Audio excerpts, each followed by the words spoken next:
कि ये गलत अफवाहें फैलाई जा रही है।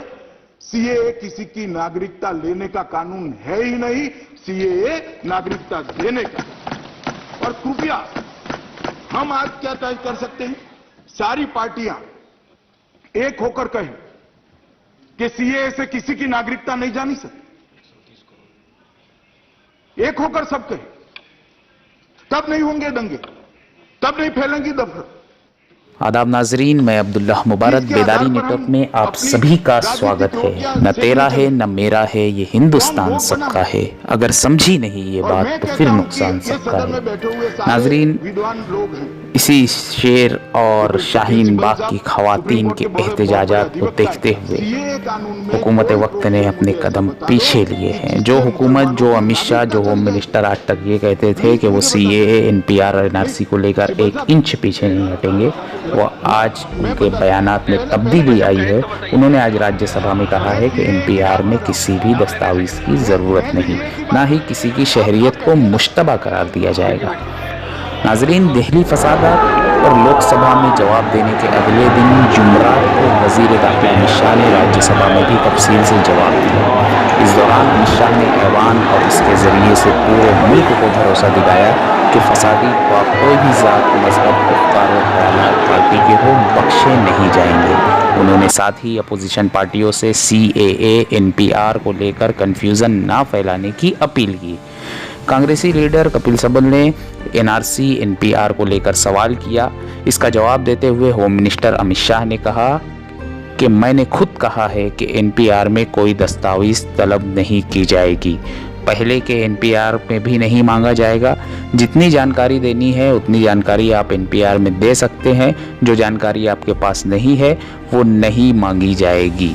इस मुल्क के किसी शहरी को एनपीआर के निफाज से डरने की ज़रूरत नहीं है। अमित शाह ने वाज़ेह किया कि कॉलम खाली रह जाने पर किसी की शहरियत मुश्तबा नहीं करार दी जाएगी, मतलब कॉलम के आगे डी नहीं लिखा जाएगा।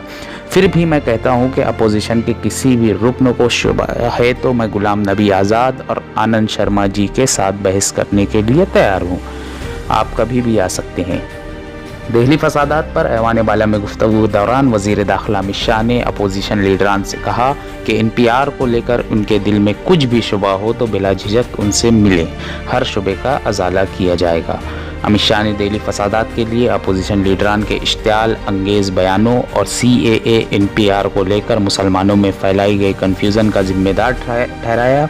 उन्होंने कहा कि मैं ऐवान के ज़रिए से मुल्क को यकीन दिलाना चाहता हूं कि फ़साद के लिए ज़िम्मेदार अफराद, साजिश रचने वाले, ख्वाह किसी भी ज़ात, मज़हब, पार्टी के हो, उन्हें बख्शा नहीं जाएगा।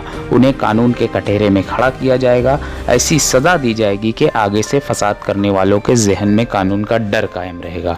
नाजरीन, वाज़ेह रहे कि ये झूठा बयान, ये कॉल फेल का तजाद वो आदमी पेश कर रहा है जो गुजरात फसादात का असल मुजरिम है, जिसे तड़ी पार किया गया था और आज वो हमारे आमाल की बदौलत हम पर होम मिनिस्टर बनाकर नाफिज किया गया है। काफ़ी मेंबरान पार्लियामेंट ने एक सवाल उठाया है कि हुकूमत ने ऐवान में गुफ्तगू के लिए इतनी ताख़ीर क्यों की। 25 फरवरी को फसाद शुरू हुआ और 2 मार्च को ऐवान की कार्रवाई शुरू हुई, तो बहस में देर क्यों हुई। 24 तारीख की दोपहर को फसाद की पहली इत्तला आई और 25 तारीख की रात में फसाद की आखिरी खबर आई। फसाद चल रहे हो तो लाजमी है कि उस पर फौरी बहस नहीं कराई जाए, लेकिन जब फसाद ख़त्म हो चुके हो, एजेंसियां गुनहगारों को ढूंढ रही हो, आगे होली का त्यौहार हो, तो ये बहुत ज़रूरी हो जाता है कि ऐसी कोई बात न हो जिससे जज्बात भड़क उठे।